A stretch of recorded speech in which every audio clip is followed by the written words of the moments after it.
Il y a 2 personnes sur 10 qui dorment mal. 2 personnes sur 10 qui ont un mauvais sommeil. Quand on connaît l'incidence du sommeil sur le stress, sur la régulation du poids par rapport à tout le travail sur les hormones, mais ça c'est vrai pour les adultes et c'est vrai pour les enfants aussi. Balzac disait il n'y a rien, aucun mot physique que le sommeil ne puisse guérir. C'est extrêmement important ce sommeil, on le sait.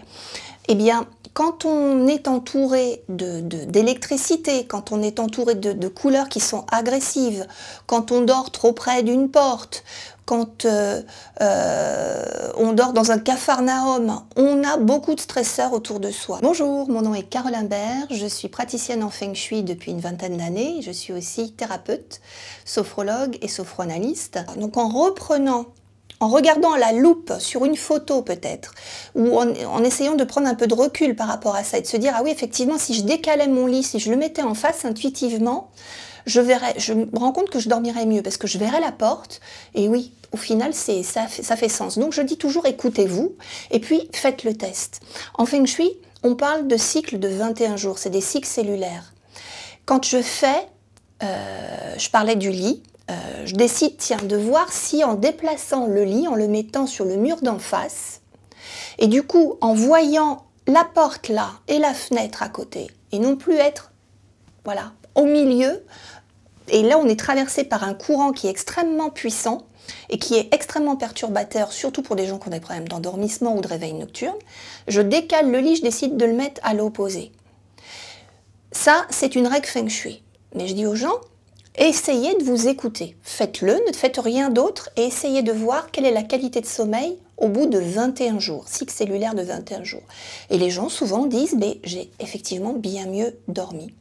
Donc ça, c'est un des préceptes fondamentaux en Feng Shui. On ne met pas son lit, on ne met pas son bureau entre une porte et une fenêtre.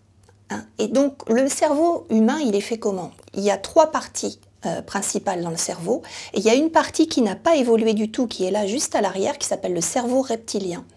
Avant l'apparition du feu dans les cavernes, on remonte à ça, on avait une peur de mort. Si je me mettais sur le devant de la grotte, et que je me mettais à m'endormir, tout simplement si quelqu'un rentrait pour m'attaquer, ou une bête, n'importe quoi, je pouvais simplement mourir, ça s'arrêtait. J'ai ce cerveau reptilien qui s'active quand je me retrouve en lâcher prise, notamment au moment du sommeil. Mais de la même manière, une petite parenthèse, quand je suis au restaurant, une femme qui se met dos à la salle, elle ne va pas être en lâcher prise. Elle va sursauter comme ça tout le temps. Et on le sait, donc on se met bien des garde-fous et on n'est pas complètement disponible pour la conversation avec l'autre. Dans la nuit, c'est pareil. J'ai encore ce cerveau qui est là et qui me dit, attention, ne t'endors pas trop profondément parce que si quelque chose arrive, ça peut être perturbant pour toi. D'où les problèmes d'endormissement ou de réveil nocturne. Si je m'éloigne de la grotte, de la porte de la grotte, si je m'éloigne de la porte tout court, je vais me dire, si quelqu'un rentre, eh bien je l'entendrai, ou j'aurai le temps de... Voilà, donc c'est ça qu'on se dit de façon complètement inconsciente dans ce cerveau reptilien, cerveau archaïque.